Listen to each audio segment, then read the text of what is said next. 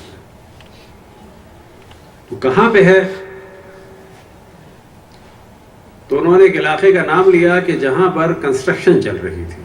تو جیسے انہوں نے نام لیا, وہ نیا علاقہ تھا, تو انہوں نے علاقے کا نام لیا, تو میں نے کہا آپ کی دکان کے ارد گرد تو سیمنٹ اور پلمبرنگ کا اور ہارڈ ویئر کا سامان بھی بہت ہوگا. تو وہ سمجھے شاید کہ میں نے علم غیب کی بات کی ہے. جی جی جی, وہ سمجھے شاید کہ مجھے مکاشفہ ہو گیا, ان کی دکان کو میں نے دیکھ لیا, وہ پتہ چل گیا ادھر ادھر کیا ہے. میں نے کہا کہ بلا بات یہ ہے کہ علاقے کا نام سنتے ہی اندازہ ہو گیا ہے کہ وہاں پر ابھی گفٹ شاپ نہیں چلے گی, وہاں کنسٹرکشن ہو رہی ہے. وہاں پر آپ کوئی ہارڈ ویئر کی دکان کھولیں, کوئی سیمنٹ بجلی کا سامان رکھیں, کوئی ایسا سامان رکھیں جس کا تعلق گھر کی کنسٹرکشن سے ہو. یہ آپ کی دکان اس وقت چلے گی کہ جب بہت ساری خواتین ہو جائیں, اپنے بچوں کو لے کے ٹہلنے نکلیں, تو پھر اس کے بعد کچھ بچے ضد کریں گے دلا دو, کچھ خواتین کی خواہش ہوگی کہ ہم لے لیں. اس کا مرحلہ ابھی ٹائم لگے گا اس میں. تو یہ وہ چیز ہے کہ دعا بھی اور ساتھ میں پلاننگ بھی اور عمل بھی. اور بعض دفعہ ہم نے خود پاکستان میں مثال دی کہ فرض کریں کہ آپ بہترین ساڑیوں کی دکان کھول لیں جہاں پر آٹو پارٹس کی ہے مارکیٹ, کتنی سستی کر لیں, کون خریدے گا؟ اور اگر آٹو پارٹس کو آپ جو ہے بہترین کلوتھ مارکیٹ میں رکھ دیں لا کر, کہ جہاں پر ساڑیاں اور سوٹ خواتین کے ہوں, وہاں پر آپ آٹو پارٹس رکھ دیں, اور آپ سیل بھی لگا دیں, ٹائر سستا ہے کہ یہ سستا ہے کہ وہ سستا ہے, کچھ نہیں ہونے گا. اب اس کے بعد آپ آیت الکرسیاں لگا دیں یا پوری دیوار پہ آیت الکرسیاں لگا دیں, تو اب ہونے کو کوئی کہے کہ ہو گیا تو ایک الگ بات ہے. لیکن یاد رکھیں کہ دنیا ایک سسٹم کے تحت چل رہی ہے. اسی طریقے سے ہم نے بعض دفعہ وہاں کے لیے مثالیں دیں, اور یہاں بھی بعض دفعہ ہوتا ہے چھوٹے بعض علاقوں میں کہ کاشتکار کو چیزیں بیچ رہے ہوتے ہیں. اب اگر آپ ایسی جگہ پر بیچیں کہ جہاں لوگ آفس جا رہے ہوں تو آپ فری بھی دیں گے تو کوئی نہیں لے گا, لیکن اس سمت میں بیچیں کہ جہاں سے لوگ گھر آ رہے ہوں تو پھر بھی کوئی لے لے گا. یہاں کی مثال بھی دیکھیں کہ ایسی چیز کہ جہاں پارکنگ کی ضرورت ہو, اور اگر وہاں پارکنگ پرووائڈ نہ کریں تو نہیں چلے گا.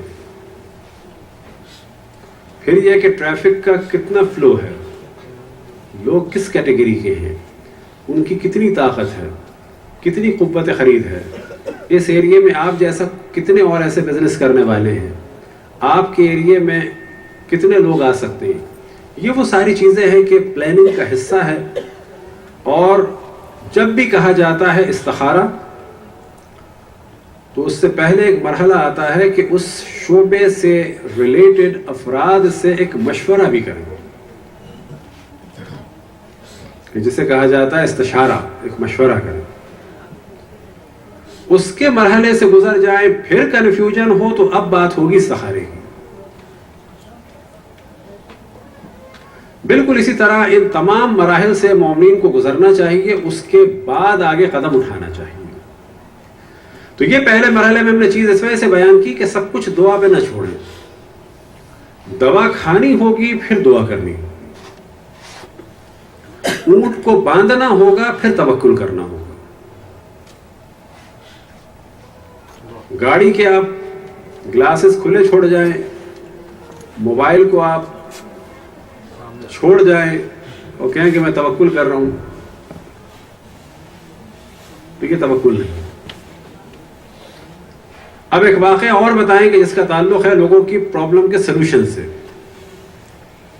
کہ ہماری ایک سمجھے شاگردہ کے جو ایج میں تو کافی بڑی تھی, انہوں نے ایک اپنے ریلیٹیو سے بلایا کہ جو ایک دادی تھی اور اپنی پوتی کی شادی کے لیے پریشان تھی, کہ اور ان کی خواہش کیا تھی کہ تعویذ دے دیں. ہم نے ان سے کہا کہ دعا بھی بتا دیں گے, کوئی تعویذ بھی دے دیں گے, لیکن آپ بتائیں کہ پرابلم کیا ہے, آپ کی اچھا ڈیمانڈ کیا ہے. تو پہلا مسئلہ یہ کہ جی پوتی ڈاکٹر ہے, دوسرا مسئلہ یہ کہ اس کو ڈاکٹر ہی چاہیے, تیسرا مسئلہ یہ کہ جس قوم قبیلے کے یا برادری کے وہ لوگ ہیں اسی میں چاہیے, چوتھا مسئلہ یہ کہ وہ انگلینڈ ہی میں چاہیے. تو پھر میں نے انہیں ایک کاغذ پہ ایک پورا ایسے بلینک پیپر لیا, میں نے کہا دیکھیں یہ ہے پوری انگلینڈ کی پاپولیشن, تو اتنے تو نکل گئے کرسچن, اب یہ بچے اتنے شیعہ, ان میں آپ نے تمام اقوام کے لوگ نکال دیے,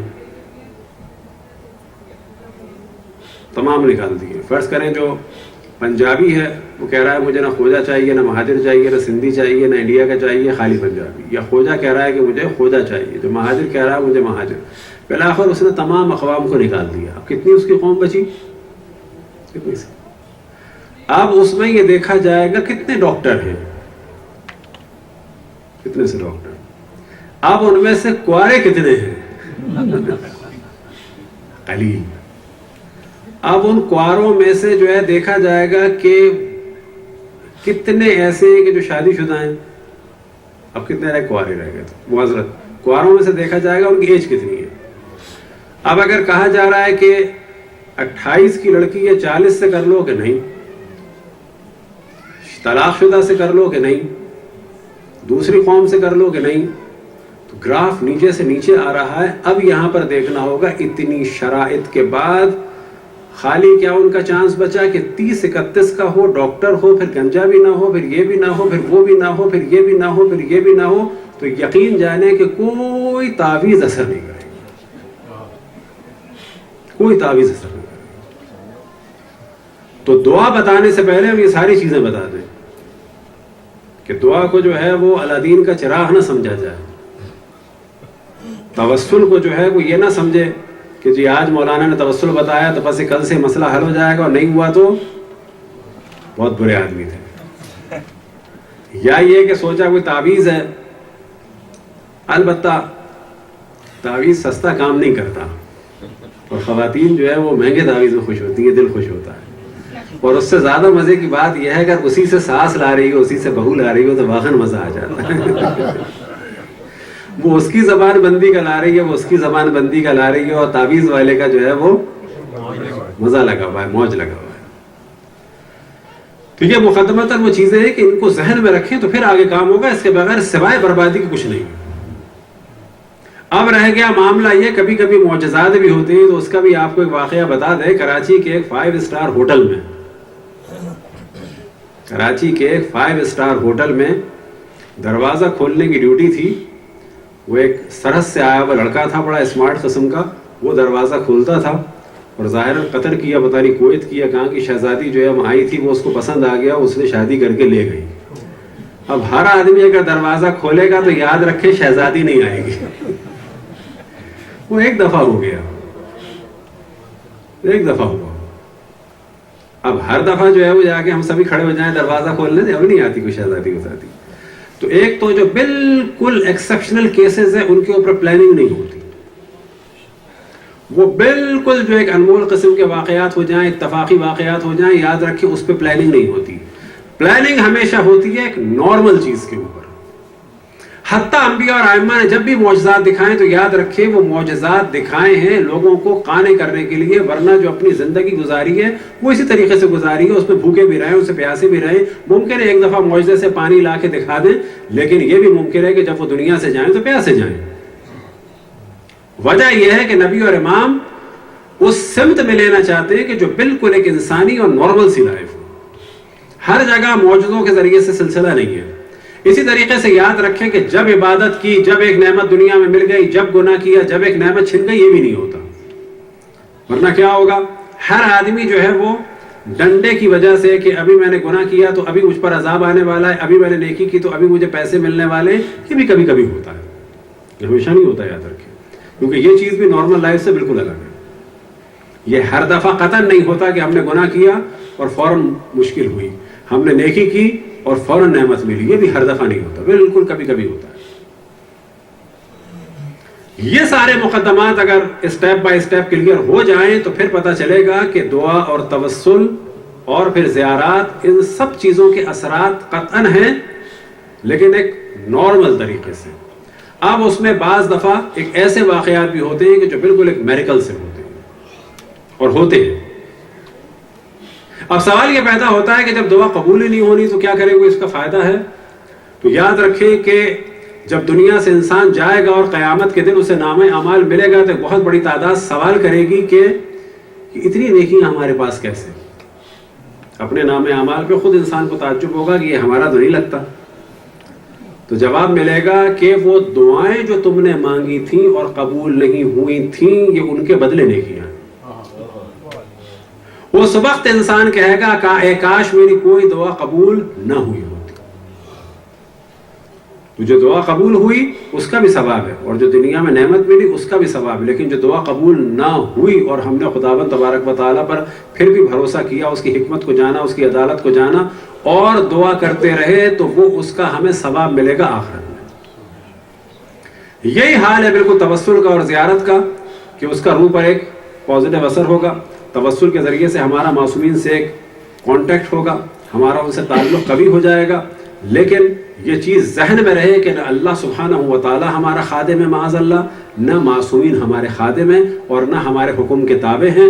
دعا کا معنی ہے کہ ہم انہیں پکار رہے ہیں، سوال کا معنی ہے کہ ہم ان سے مانگ رہے ہیں، توسل کا معنی ہے کہ یا ان سے مانگ رہے ہیں یا انہیں اللہ کی بارگاہ میں وسیلہ بنا رہے ہیں، لیکن یاد رہے کہ دعا اور توسل کا نتیجے کا دار و مدار خود ہماری مصلحت پر ہے۔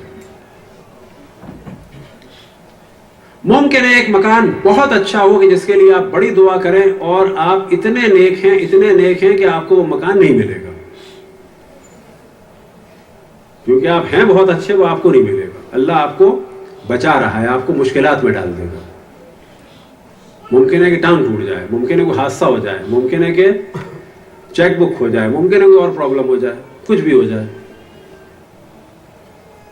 ممکن ہے جو آدمی بیچ میں ہے وہ ناراض ہو جائے، ممکن ہے جو بیچ رہا تھا وہ آپ سے کہ میں آپ کو دیتا ہی نہیں، بے عزتی کر دے۔ اور یہ ساری چیزیں اس وجہ سے ہوں کہ آپ ہیں کیونکہ بہت اچھے، تو اللہ آپ کو بچانا چاہ رہا ہے، کیونکہ اس گھر میں اگر آپ جاتے تو وہاں پر ارد گرد کے افراد کی وجہ سے آپ کے بچوں پہ اتنا برا اثر پڑتا کہ آپ روتے کہ اے کاش یہ مجھے نہ ملتا۔ اب اگر انسان خالص ہے، نیت خالص ہے، خداوند تبارک و تعالیٰ پہ توکل کرے، دعا کرے اس امید کے ساتھ کہ یا اللہ میں مانگ رہا ہوں کیونکہ مجھے علم نہیں ہے، لیکن تو دینے والا ہے، ارحم الراحمین ہے، میری مصلحت کے مطابق مجھے دے۔ میں توسل کر رہا ہوں یا محمد والے محمد، آپ پر بھروسہ کر رہا ہوں، لیکن مجھے علم نہیں ہے کہ میرے لیے کیا اچھا ہے کیا برا ہے۔ بس اگر دعا قبول ہو تو ہم اللہ سبحانہ و تعالیٰ سے راضی رہیں، اگر توسل کا نتیجہ نکلے تو ان سے راضی رہیں۔ اب دعا میں بھی ایک امتحان ہے، توسل میں بھی ایک امتحان ہے۔ ایک دفعہ خود ہمیں یاد ہے کہ جب ہماری عمر تقریباً 25 سے 26 کی ہوگی یا زیادہ 27، جب ہم قم میں تھے تو آیت اللہ العظمیٰ بہجت سے خود میں نے سوال کیا کہ بعض دفعہ دل تنگ ہو جاتا ہے، دعائیں قبول نہیں ہوتی، تو آغا بہجت رضوان اللہ تعالیٰ علیہ کہ خدا ان کے درجات کو بلند سے بلند فرمائے، ان کے درجات کی بلندی کے لیے پر محمد و آل محمد صلی اللہ علیہ وسلم۔ بعض دفعہ وہ بہت ہی چھوٹا سا جملہ کہتے تھے کہ اس میں انسان کو ہنسی بھی آئے لیکن وہی سب کچھ ہوتا تھا، تو وہ ہنس کے ایک دم سے کہنے لگے کبھی ایسا ہوا ہے تمہارے ساتھ کہ تم نے 40 سال دعا کی ہو اور قبول نہ ہوئی ہو؟ جو ہم نے اپنی ایج بتائی وہ اسی وجہ سے بتائی اس کو، کہنے لگے کبھی ایسا ہوا ہے تم نے 40 سال دعا کی ہو اور قبول نہ ہوئی ہو؟ صرف انہوں نے اتنا کہا، کوئی اس کے آگے نہیں پیچھے نہیں۔ اور جیسے ہی کہا تو خود بخود جواب ملے کہ واقعی انبیاء کی دعائیں بعض دفعہ 40 سال قبول نہیں ہوئی۔ یہ جو ہم لوگوں کے ذہن میں ہے کہ انبیاء کی دعا فوراً قبول ہوتی ہے، بالکل غلط ہے، 100% غلط ہے یہ نظریہ۔ بلکہ صحیح نظریہ یہ ہے کہ انبیاء اور ائمہ کی دعائیں قبول ہوتی ہیں، وہ مستجاب الدعوات ہیں، ان کی دعا قبول ہوتی ہے، لیکن انبیاء ائمہ کی دعا بھی ایسی نہیں ہے کہ انہوں نے دعا کی تو فوراً قبول ہوگی، وہ اذن خدا پر ہے۔ اب ممکن ہے آپ کہیں کہ اس کی مثال ہے، بالکل مثال ہے، حضرت ابراہیم علیہ السلام نے جوانی میں بچے کی دعا کی ہوگی جب نہیں ہوا تھا،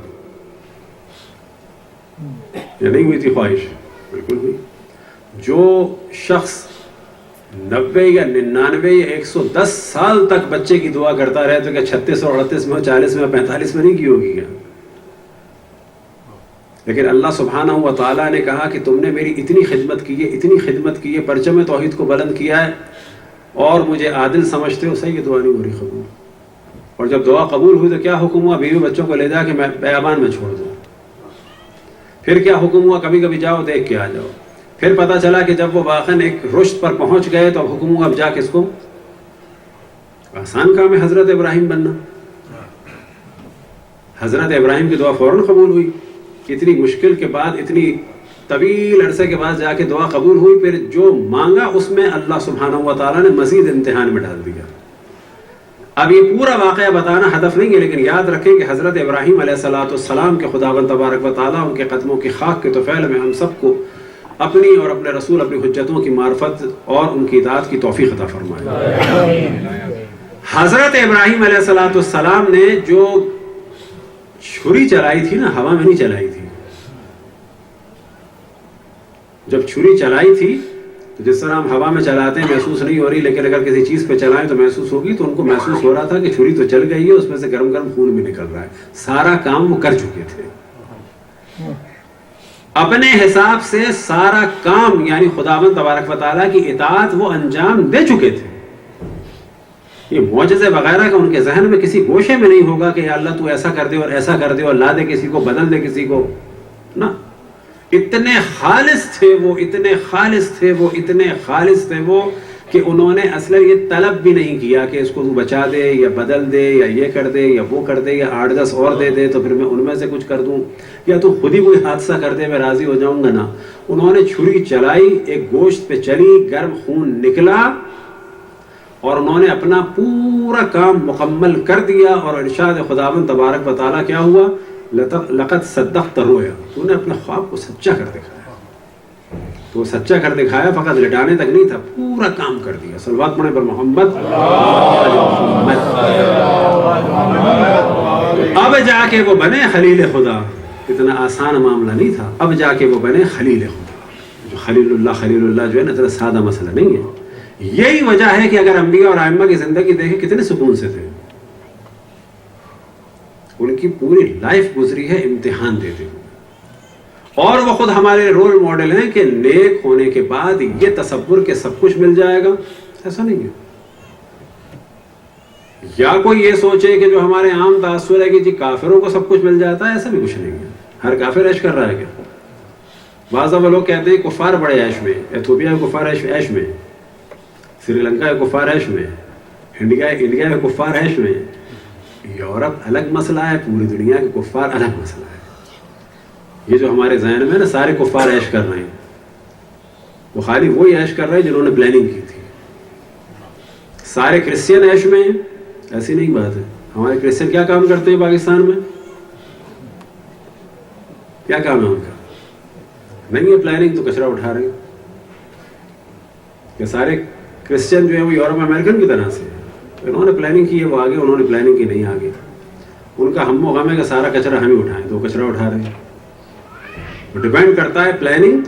اس میں کوئی تعلق نہیں ہے کہ جو مسلمان ہیں تو بڑے اچھے ہو جائیں گے دنیا میں اور کافر ہیں تو خراب ہو جائیں گے، یا کافر ہیں تو بڑے ترقی کریں گے اور مسلمان ہیں تو کم کریں گے. ایک زمانہ تھا مسلمان آگے تھے کافر پیچھے تھے، ایک زمانہ آیا کافر آگے ہو گئے مسلمان پیچھے ہو گئے. اب ایک زمانہ ہے کہ ہر جگہ ہر قسم کے لوگ ہیں. یہ ساری چیزیں دیکھتے ہوئے ذہن میں رکھیں کہ صلوات پڑھنے پر محمد و آل محمد.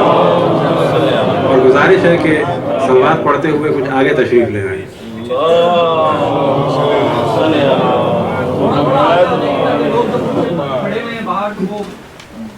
کافی آگے آ جائیں تاکہ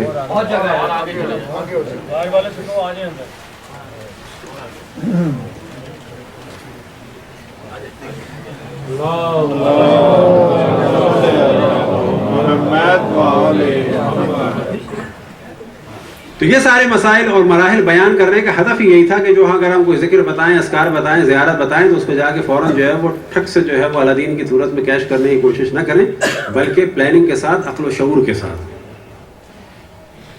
پھر اس کے بعد جو ہے اب ہر آدمی جو ہے وہ انتظار نہ کرے کہ زیارت عاشور پڑھوں گا تو قطر کی ملک آئے گی نا. اب یہ ہر دفعہ نہیں ہوتا.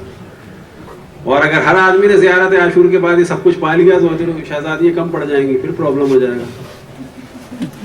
عقلی سی بات ہے. ہر آدمی جو ہے ایک ملک کا صدر بنے گا, بن سکتا ہے. 7 ارب لوگ نہیں بن سکتے. ہر آدمی جو ہے 7 ارب لوگ بلینئر بن سکتے ہیں, نہیں بن سکتے. یہ جتنے 7 ارب ڈاکٹر بن سکتے ہیں, نہیں بن سکتے. نظام خراب ہو جائے گا اگر کچھ لوگ پیچھے نہ رہیں. نظام خراب ہو جائے گا دنیا کا.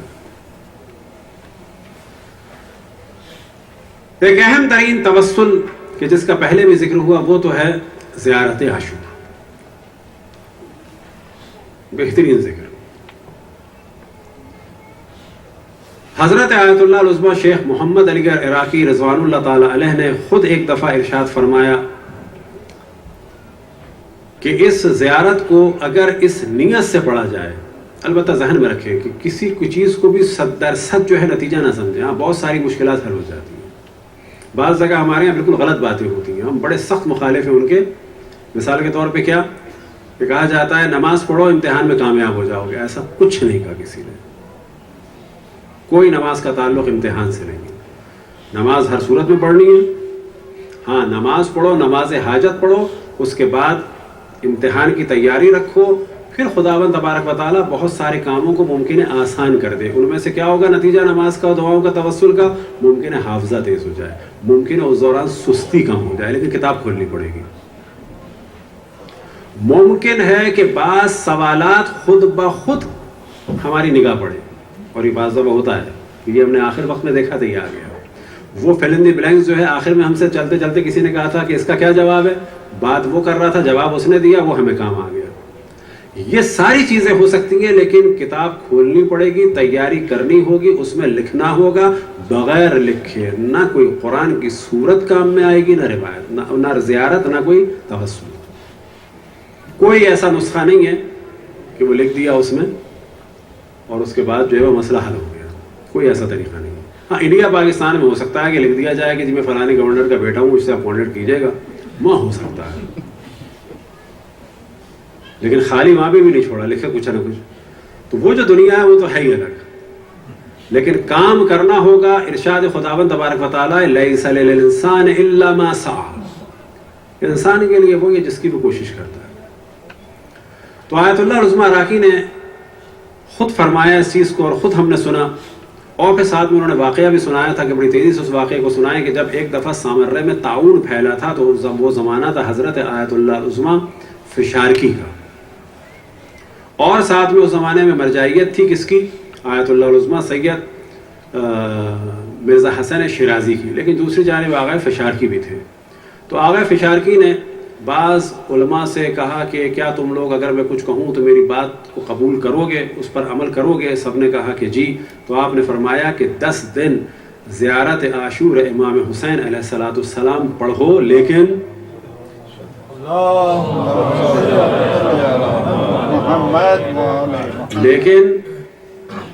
حضرت نرجس خاتون والدہ ماجدہ امام زمان علیہ السلام کی نیابت میں, یعنی ان کی جانب سے میں پڑھ رہا ہوں. اب ممکن ہے کوئی کہے کہ ان کی جانب سے کیوں, اب وہ ایک بزرگان میں سے تھے, اولیاء خداوند تبارک و تعالیٰ میں سے تھے. ممکن ہے کہ امام زمان علیہ السلام نے ان کو فرمایا ہو, انہوں نے کچھ نہیں کہا.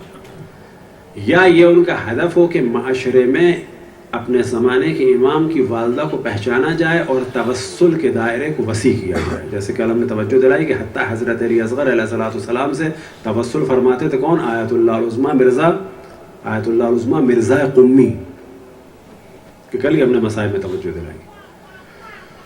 تو ایک چیز تو یہ بتائی کہ زیارت عاشور 10 دن حضرت نرجس یعنی والدہ ماجدہ امام زمان علیہ السلام کی نیابت میں, یعنی ان کی جانب سے پڑھ لو قربتاً الی اللہ. اور اسی ایک محفل میں یا اس کے بعد انہوں نے ایک اور چیز کی جانب توجہ دلائی تھی کہ جو بہت ہی سادہ اور آسان ہے. یا محمد یا علی یا فاطمہ یا صاحب الزمان ادرکنی ولا تہلکنی. کہ یا رسول اللہ صلی اللہ علیہ وسلم، یا محمد، یا علی، یا فاطمہ، یا صاحب الزمان، یعنی امام زمان علیہ السلام، ادرکنی، یعنی میری مدد فرمائیں، ولا تہلکنی، مجھے ہلاکت میں نہ چھوڑیں۔ اب یہ وہ فرماتے ہیں کہ کم سے کم ایک تصویر پڑھی جائے، لیکن اس کو تو انسان جتنا پڑھ سکتا ہے، جب بھی پڑھ سکتا ہے، توجہ رہے، اور خود اس کا ایک ثواب ہے۔ کس چیز کا ثواب ہے؟ کانٹیکٹ کا ثواب ہے، اور ساتھ میں مشکلات بھی حل ہوں گی۔ صلوات پڑھیں پر محمد والے۔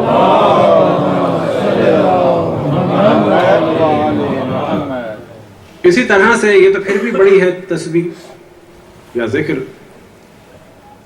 توسلات میں سے اہم ترین توسل اگر تمام معصومین علیہم السلام کے درمیان دیکھا جائے تو وہ توسل حضرت فاطمہ الزہرا صلوات اللہ وسلام علیہا کی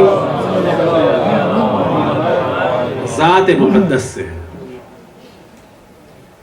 اب یہ ذہن میں رکھیں کہ جناب سیدہ سلام اللہ علیہا نہ نبی ہے نہ امام ہے، لیکن نبی اور امام کے درمیان ایک مرکز ہے اور محور ہے۔ حتیٰ امام فرماتے ہیں نحن حجج اللہ علی الخلق، کہ ہم، ظاہر روایت امام حسن عسکری علیہ السلام سے یا امام رضا علیہ السلام سے، کہ ہم سب حجت خدا ہیں مخلوقات پر، وجدتنا فاطمہ حجت اللہ علینا، اور ہماری جدہ حضرت فاطمہ سلام اللہ علیہا ہم پر اللہ کی جانب سے حجت ہے۔ صلوات پڑھیں پر محمد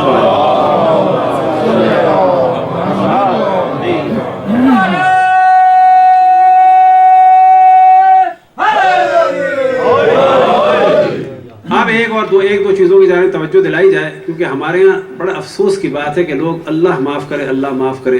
پہلی بات یہ کہ اللہ رسول اور ائمہ سے راضی رہنے کے لیے دعا کرنی چاہیے۔ شیطان آ کے رابطے کو خراب کر دیتا ہے۔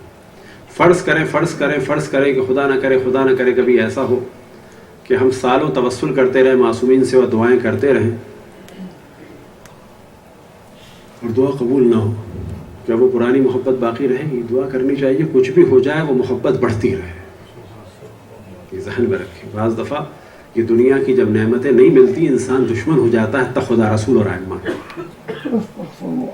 کہ اس وقت سب مل کے دعا کریں کہ اللہ تجھے واسطہ ہے خون مقدس حضرت فاطمہ سلام اللہ علیہا کا کہ ہمیں مسلمان اور اپنے رسول اپنی حجتوں سے راضی اور خوشنود دنیا سے جانے کی توفیق عطا فرمائے۔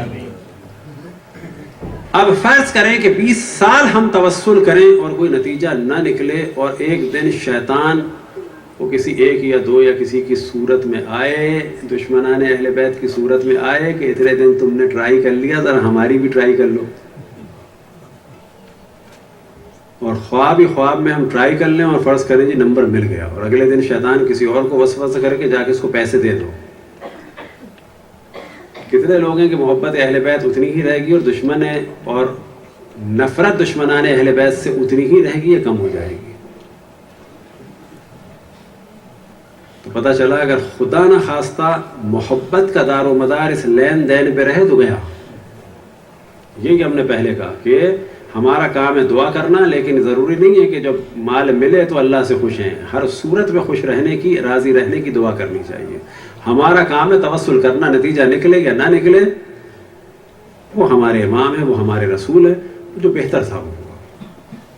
لیکن اگر عاشق ہو گئے دنیا کی کسی چیز کے تو یہ جو عشق ہے بعض دفعہ یہ انسان کو لے جاتا ہے، انسان کو برباد کر دیتا ہے، انسان اللہ رسول اور ائمہ کا باغی ہو جاتا ہے، دشمن ہو جاتا ہے، ظاہر نہیں کر پاتا کلچر کی وجہ سے، اندر سے باغی ہو جاتا ہے۔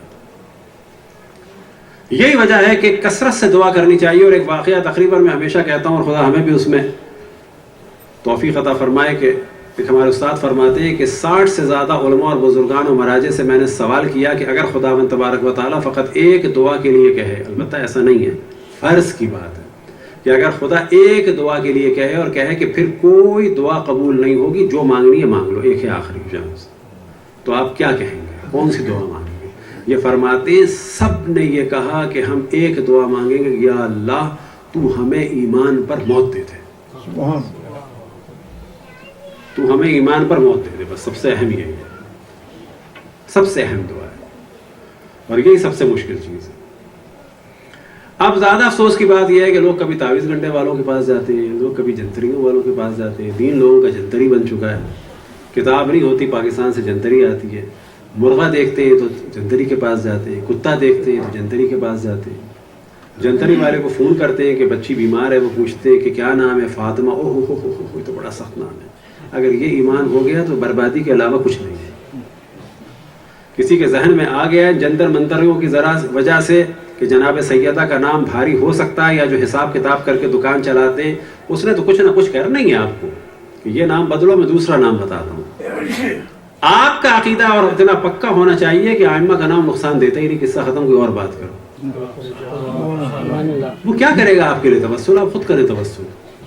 سب سے بہتر یہ ہے کہ اپنے اور اللہ کے درمیان خود آپ گفتگو کریں کہ اللہ تو مجھے جانتا ہے جو میں ہوں، جو میں نے کیا تو مجھ سے زیادہ بہتر جانتا ہے، میں تو بھول چکا ہوں، تو مجھے معاف فرما دے، میں پلٹ کے آ رہا ہوں. اس کے بعد خضوع و خشوع کے ساتھ خود دعا کریں. قصہ ختم ہوا. لیکن سب سے اہم چیز یہ ہے کہ اللہ کی عظمت ذہن میں رہے، اپنے گناہ ذہن میں رہیں، ان گناہوں کی انسان معافی مانگے. اور معافی کا طریقہ یہ ہے کہ دوبارہ پھر میں یہ نہیں کروں گا. تو خداوند تبارک و تعالی ہم سب کو گناہوں سے بچنے کی توفیق عطا فرمائے. اب 2-3 مختصر سے آپ کو واقعے سناتے ہیں جس میں حضرت فاطمہ سلام اللہ علیہا سے توسل ہے. ایک واقعہ تو جب ہم ایران سے آئے تو ہمارے گھر میں جو ایک خاتون کام کرتی تھی، ظاہراً ملتان کی یا اس کے آس پاس، جہاں تک مجھے یاد ہے سما سٹا وغیرہ کی تھی، وہ بالکل بیچاری خانہ بدوش، کہ جس کو ہمارے کراچی میں اوٹ کہتے ہیں. سیدھی سادی، کچھ نہیں پتا اس کو. اب وہ کہے کہ مجھے کچھ پڑھنے کا بتاؤ، تو میں کیا پڑھنے کا بتاؤں؟ تو خیر میں نے اس سے کہا اور اس کا نتیجہ نکلا. اب پرابلم کیا تھا کہ شوہر لے آئے وہاں سے ان کو کراچی اور کہا تم کام پہ لگ جاؤ، اور اس کو پتا ہے کس گھر سے کتنا مل رہا ہے، پورا پیسہ لے رہے ہیں، نشے میں بھی لگا رہے ہیں، مار بھی رہے ہیں. کہنے لگے وہ مارتا ہے، یہ سب کچھ کرتا ہے. میں نے کہا وہ جب ہاتھ اٹھائے تو تم جانتی ہو حضرت فاطمہ کو جو رسول اللہ صلی اللہ علیہ وسلم کی بیٹی ہے؟ کہنے لگی ہاں میں جانتی ہوں. میں نے کہا کوئی کچھ زیادہ نہیں پڑھو، جب تمہیں ہو تو فوراً ان کا تصور کرو. اب کچھ بھی ان کو کہو، یا بی بی کہو، یا سیدہ کہو، یا حضرت فاطمہ کو دل میں کہو کہ میری مدد فرمائے. وہ تھوڑے دن کے بعد آئی، کہتی ہے کہ جو بڑی خوش تھی. البتہ نہ ہم پیر نہ ہم کسی کو مرید بنانے کا شوق ہے، لیکن اس نے خود ہی جو ہے کہنے لگی میں تو بھائی کی مرید نہیں ہو گئی. وہ آیا تھا مارنے، میں نے جیسے ہی جو ہے وہ کیا وہ وہیں رک گیا. پھر اس نے دوبارہ کہا کہ اب وہ اس کا رک ہے. وہ جب آتا ہے میں فوراً جو ہے حضرت فاطمہ سے شکایت کرتی ہوں اور دل میں کہتی ہوں یا بی بی یا حضرت فاطمہ، وہ وہیں رک جاتا ہے. اب اس سے بڑھ کر کسی چیز کی ضرورت ہے ہم کو؟ ہم کیا چاہتے ہیں؟ تعویذوں میں سے بہترین تعویذ جو روایتوں میں نقل ہوا ہے، خداوند تبارک و تعالیٰ کا نام، مختلف آیات، یہ 2 سورے خصوص 4 قل اور خصوصاً جو ہے معوذتین یعنی قل اعوذ برب الفلق قل اعوذ برب الناس، بہترین تعویذ حفاظت کے لیے اور شر سے بچنے کے لیے. اور کون سا بہترین تعویذ ہے؟ معصومین کے ناموں میں سے کوئی بھی نام. لیکن ہم کو کیا چاہیے اس نام کے ساتھ؟ جب تک کاٹ پیٹ نہ ہو، کچھ نقشے نہ ہوں، دل مطمئن نہیں ہوتا. مولانا شہریار اگر 14 معصومین کے نام دے دیں بسم اللہ لکھ کے اور اوپر سبحان اللہ والحمدللہ لا الہ الا اللہ، کیا ہے اس میں کیا رکھا ہے؟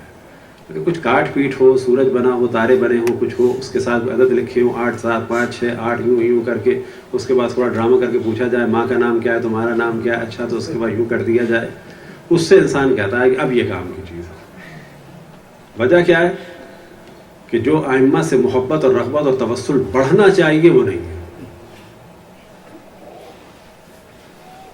جناب مرزا قمی، معذرت صلوات پڑھیں پر محمد والے، خود جناب مرزا قمی کا واقعہ ہے کہ ایک دفعہ وہ کھانے پہ ہاتھ بڑھا رہے تھے ایک محفل میں، کہ جب ہاتھ بڑھایا تو کھانا نکل گیا. ایک جادوگر نے آ کے کیا. جادو کے اثرات ہیں یاد رکھیں، لیکن اتنے نہیں ہے کہ جتنے بھی ایکسیڈنٹ ہو رہے ہیں جادو کی وجہ سے ہو رہے ہیں. نظر بد ہے لیکن اتنے نہیں ہے کہ جو ایکسیڈنٹ ہو رہا ہے نظر بد کی وجہ سے ہو رہا ہے. نظر بد ہے لیکن جتنوں کا جگر خراب ہوا ہے نظر بد کی وجہ سے نہیں ہوا ہے. تو ہر چیز میں بیلنس میں رہے. تو جادو بھی ہے, جن بھی ہے, لیکن یہ جتنے لوگ جن کے ساتھ ڈرامہ کر رہے ہوتے ہیں تو ہم تو ان کو ہمیشہ پیغام دلواتے ہیں کہ بھائی اتنی محنت کر رہے ہو, 200 400 600 جمع کر رہے ہو, جن سے کہو کہ 2-2.5 کلو اچھے قسم کے ڈائمنڈ لا دے تمہیں, ساری مشکلات حل ہو جائیں گی. جن سے کہو کہ جاؤ ساؤتھ افریقہ کی کان میں جو سب سے بڑا اس وقت ڈائمنڈ ہو جائے, اب تک کبھی بھی کسی کو نہیں ملا, وہ مجھے لا دو, کس سے ختم 2.5 کلو کا قصہ ختم ہو گیا. اس سے کہ تم اپنے کام پہ جاؤ, ہم اپنا کام کریں. ہر چیزیں ہیں لیکن حد میں, ان سے گھبرانا نہیں چاہیے. تو مرزا قمی کے ساتھ جب یہ ہوا تو مرزا قمی نے اس طرح سے دیکھا اور پھر نیچے دیکھا, اس کے بعد کھانا شروع کر دیا. اگلے دن پتہ چلا کوئی آدمی ملنے آیا ہے. ملنے کے بعد اس نے کہا کہ آپ یہ بتائیے آپ نے جادو کہاں سے سیکھا ہے؟ میں نے جادو, کہنے آپ تو خود جادو کریں. نا مجھے نہیں آتا جادو کر, کیا مراد؟ کہنے لگے کل میں نے جو آپ کے ساتھ کیا تھا کہ آپ کا کھانا جو ہے وہ آپ کے ہاتھ سے نکل گیا تھا. تو انہوں نے کہا اچھا تم تھے, تو اس کو ذرا ملامت بھی کی, صحیح نہیں یہ کام. یہ کہا کہ آپ نے کیا کیا تھا, آپ تو زیادہ بڑے جادو کریں کیونکہ آپ نے ختم کر دیا تھا اس کو. آپ نے کیا پڑھا تھا اس وقت ایسے دیکھ کے؟ کہنے لگے میں نے کچھ نہیں پڑھا تھا, میں نے اللہ سبحانہ و تعالیٰ کو مخاطب کر کے کہا کہ یا اللہ اگر تیری بارگاہ میں حضرت فاطمہ سلام اللہ علیہ کی عزت ہے تو اس کو ختم کر دے.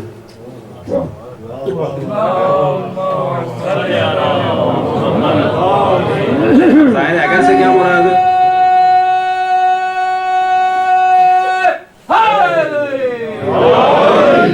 اگر سے کیا مراد, یعنی جو تیری بارگاہ میں جناب سیدہ کی عزت ہے اسے ختم کر دے. کسے؟ اس اثر کو ختم کر دے. کتنے ہم میں سے ایسے لوگ ہیں جو جناب سیدہ سے توسل کے نتیجے کو سمجھتے ہو. ہماری خواہش کیا ہوتی ہے کہ ڈرامے باز کے پاس جائیں تو اس کا دل مطمئن نہیں ہوتا. خصوصاً یہ خواتین کا پرابلم ہے, جب تک کوئی بیوقوف نہ بنائے اسے مطمئن نہیں ہوتی. فری میں کوئی بات کرے وہ اثر ہی نہیں ہوتا, زیارت بتاؤ اثر نہیں ہوتا. ایک خاتون کا واقعہ ہے کہ بالآخر ان کی مشکلات تو تھیں, واقعاً مشکلات تھیں. مشکلات سے مراد ان کی بہو صاحبہ واقعاً تنگ کرتی تھی. تو مجھ سے انہوں نے کانٹیکٹ کیا کہ آپ بتائیں, تو میں نے ان کو حضرت عراقی والی بات بتائی کہ 10 دن زیارت عاشور پڑھ دیں. تو بڑا مزے کا واقعہ, مجھے بھی بڑی ہنسی آئی. کہنے لگے مولانا یہ سب نہیں ہوتا, بس ایسا کر دیں آپ کے ختم ہو جائے. میں نے کہا مجھے ایسا کچھ نہیں آتا بھائی, میں تو خود دعا کرتا ہوں, آپ کو دعا کا طریقہ بتا دیا, آپ دعا کریں, اللہ اس کی ہدایت کرے گا جو اس کے لیے بہتر لکھا ہے. کہ کرنا کرانا نہیں آتا ہمیں کچھ, لیکن آپ یقین جانیں کہ خواتین اسی سے خوش ہوتی ہیں کہ چلے ہم کر دیں گے, فی الحال تو آپ لائیے کچھ. یہاں تو $1000 تک بھی چل رہا ہے. اب اگر اس دوران واقعاً وہ سیریس ہو گئی یا پھسل گئی تو اس کا مطلب ہے ہم تو ہو گئے پکے ولی والے. تو یہ جو ہے وہ دین نہیں ہے. اب اتفاق ایسا ہے کہ لوگ انہیں کو پسند کرتے ہیں. ہمیں کراچی میں خود لٹریری آفر ہوئی, کیونکہ ہم وہاں ان چیزوں کو بیان کرتے تھے کہ قبلہ لوگ حملائیں گے, آپ نے انہیں ڈیل کرنا ہے, اور 20-25 ہزار ان عورتوں سے بڑی چیز نہیں ہے. کیا کرنا ہوگا؟ جھوٹ بلوائیں گے مجھ سے. میں نے کہا بھائی جو آئے اس کو فری میں جو بتا سکتے ہیں مفاتی میں پڑھو, ادھر پڑھو ادھر پڑھو. کہنے لگے نہیں. اب طریقہ کیا ہے آپ یاد رکھیں کہ جو سراسر حرام ہے, اور اس کے بغیر لوگ خوش بھی نہیں ہوتے. اگر آپ کسی سے کہیں کہ یہ پڑھ لو, دعا کرو, اللہ پہ توکل کرو, تو مزہ نہیں آتا انہیں. ان کو سب سے پہلے یہ کہا جائے میں نے حساب لگایا وہ آپ کو تو باندھا ہے کسی نے. اگر خواتین ہے تو کہا جائے آپ پہ تو کیا ہوا ہے, بڑا سخت کیا ہے. موٹی عورت ہے, لمبی چھٹیاں اس کی. اب اگر یقین جانے وہ موٹی عورت لمبی چھٹیاں نند نکل آئی تو سارا ہم تو ولی اللہ ہی بن گئے. اور وہ پڑوسن بھی ہو سکتی ہے. اس کے ساتھ ایک دبلی ہے چشمے والی, بڑی خطرناک ہے. اب وہ کہتی ہے نام بتا دیجئے. ہمیں اللہ کی جانب سے نام بتانے کی اجازت نہیں, وہ اتنا فتنہ کر دیا آپ کے خاندان میں, اتنے کافی ہے. طلاق کراچی میں ہوئی ہے امریکہ کی بہترین لڑکی اور بہترین لڑکا ڈاکٹر.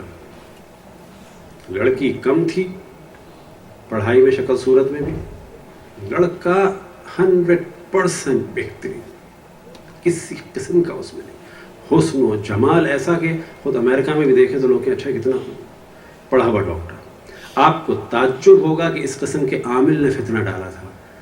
شادی کے بعد فقط لڑکی کی ماں سے پیسہ لینے کے لیے جو بعد میں پتہ چلا کہ یہ گھر خطرناک ہے, مجھے آپ دیں کچھ عمل کرو. پھر اس کے بعد کہا کہ اس کی ماں خطرناک ہے, پھر اس کے بعد کہا یہ ہے, یہاں تک کہ طلاق کرا کے دوں لی, طلاق کرا کے شک ڈال دیا. تو ہوشیار رہے, اس سے ہمارے لیے راہیں کھلی ہوئی ہے. خدا رسول اور ائمہ پہ توکل کریں, جناب سیدہ سلام اللہ علیہ سے خصوص سے توسل کریں, کیونکہ وہ خود حتیٰ ائمہ علیہم الصلوۃ والسلام کے لیے مرکز محور ہے. ایک چیز آپ کے سامنے بیان ہو کہ ایک شخص نے اپنے دوست کو دیکھا کہ جو گناہگار تھا, وہ کہتا ہے کہ اب تمہارے کیا حال ہیں؟ تو کہتا ہے کہ ہاں بڑی مشکلات تھیں, لیکن یہ ذہن میں رکھیں کسی پہ ظلم کیا ہوگا تو وہ مشکلات نہیں حل ہوتی. بعض ہوتے ہیں کہ ہمارے اور اللہ کے درمیان کا معاملہ ہے, مخلوقات کا معاملہ ہے, وہ نہیں حل ہوتا. اور ظلم سے بچنا چاہیے, اللہ کی نافرمانی سے بھی بچنا چاہیے, لیکن اللہ کی نافرمانی میں پھر بھی ایک امکان ہے کہ اللہ معاف کر دے, کیونکہ وہ اس کا اور ہمارا معاملہ ہے. تو یہ ہم نے اس وجہ سے واضح کیا کہ واضح رہے کہ انسان گناہ پہ جری نہ ہو جائے. تو وہ کہتا ہے کہ جب میری میت کو لایا گیا تو اس وقت تک میں مشکلات میں تھا, اور جب امام رضا علیہ السلام کی قبر مطہرہ کی زیارت کرائی گئی اس وقت تک میں مشکل میں تھا. حتیٰ امام رضا علیہ السلام کی قبر کی زیارت کے بعد ہی میرے مسئلے نہیں حل ہوئے تھے. یہاں تک کہ میرے کسی ایک کار خیر کی وجہ سے مجھے غیب سے آواز آئی. کون کہتا ہے؟ جو مر چکا ہے. مجھے غیب سے آواز آئی کہ امام رضا علیہ السلام کو جلد سے جلد, اس سے پہلے کہ نکلو, ان کی جدہ حضرت فاطمہ سلام اللہ علیہ کا واسطہ دے دو. اور یہ چیز بھی کس چیز کا نتیجہ تھی؟ کسی ایک اچھے کام کا نتیجہ. وہ کہتا ہے کہ اس مشورے پہ میں نے فوراً امام کی بارگاہ میں کہا کہ آپ کو آپ کی جدہ مظلومہ حضرت فاطمہ سلام اللہ علیہ کا واسطہ ہے کہ اللہ کی بارگاہ میں میری شفاعت فرمائے. وہ کہتا ہے کہ اس کے بعد میری مشکل حل ہوئی. بس ذہن میں رکھیں کہ خود ائمہ کی بارگاہ میں ہم کبھی معصومین کو اللہ کی بارگاہ میں شفیع بناتے ہیں, اور جناب سیدہ سلام اللہ علیہ کو تو ہم ائمہ کی بارگاہ میں شفیع بنا کے لے جا سکتے ہیں کہ یا رسول اللہ آپ ہماری مشکل کو حل فرمائیں. ہم آپ کی بارگاہ میں شفیع قرار دیتے ہیں آپ کی اس بیٹی کو کہ جو اس عالم میں دنیا سے گئی کہ جس کی پسلیاں توڑ دی گئی, اس عالم میں دنیا سے گئی کہ اس کے در کو جلا دیا گیا تھا, اس عالم میں دنیا سے گئی کہ جس کے ہاتھوں پہ نیل تھا, جس پہ تعزیانہ پڑا. اس عالم میں دنیا سے گئی کہ صبت علیہ مصائب لو انہا صبت علی الایام سرنا لیالیہ کی آوازیں دشت میں بلند تھیں. آج جناب سیدہ کے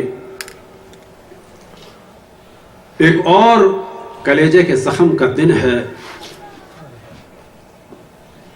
کون؟ فرزند امام حسن. ہاں مومنو, ایک وقت آیا کہ جناب قاسم ابن حسن اپنے چچا امام حسین سے رن پہ جانے کی اجازت لینے کے لیے آئے. امام حسین کے لیے بڑا سخت تھا, کیونکہ روایتوں میں نقل ہوا کہ جناب قاسم سے امام حسین کو بڑی انسیت تھی. اور ہیں کون؟ امام حسن کے فرزند. ہیں کون؟ جناب سیدہ کے کلیجے کی ٹھنڈک. جناب سیدہ کے مصائب کم نہیں ہیں. یہ جتنے مصائب جناب اس وقت سادات پر اور جناب سیدہ کے ماننے والوں پر دنیا میں جہاں جہاں پڑ رہے ہیں, چاہے وہ یمن میں گولے گریں, چاہے وہ عراق میں دھماکے ہوں, ایک ایک مصیبت جو ہے وہ جناب سیدہ کی مصیبت ہے. اگر اہل بیت کی محبت کے جرم میں ہم میں سے بھی کسی کی اولاد کو مار دیا جائے تو یاد رکھیں کہ ہمیں ان پرسہ دینا چاہیے جناب سیدہ, کیونکہ ہماری اولاد بھی جناب سیدہ کے لیے زیادہ قیمتی ہے, زیادہ قریب ہے بے نسبت ہمارے. وہ ہمیں پرسہ نہیں دیں گی, ہم انہیں پرسہ دیں. آج ہم جناب سیدہ کی بارگاہ میں پرسہ دیتے ہیں, لیکن کس کس کا پرسہ دیں؟ آج پرسہ دیتے ہیں امام حسن کے فرزندان کا جو کربلا میں شہید ہوئے. انہی میں سے ایک پھول تھا جس کا نام تھا قاسم ابن حسن. حمید ابن مسلم یا حمید ابن مسلم کہ جو اس جانب سے تو لکھنے والا تھا, لیکن بعد میں امام زین العابدین کے اصحاب میں سے بھی ہو گئے تھے, اور شاید ان کی ہدایت کی وجہ